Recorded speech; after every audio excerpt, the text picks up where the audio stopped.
Dosik. Ježiš, chlapci, teraz mu ujebe dekel. Počkaj, to bude iba rýchlovka, Peťo. Pozor na uši. 3. Počkaj, vlastne vy budete nahrávať, ale on ešte nejde pás, to nevadí. 3, 4.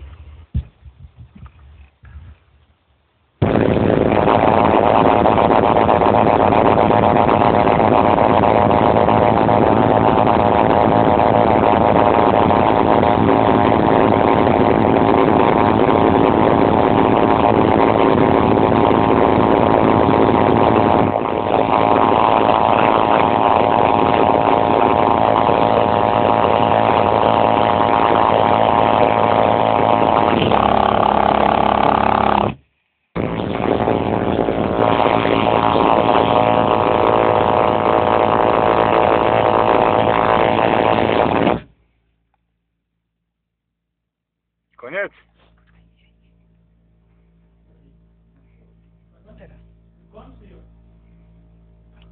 Fuj, jak smrdí, ty kurka.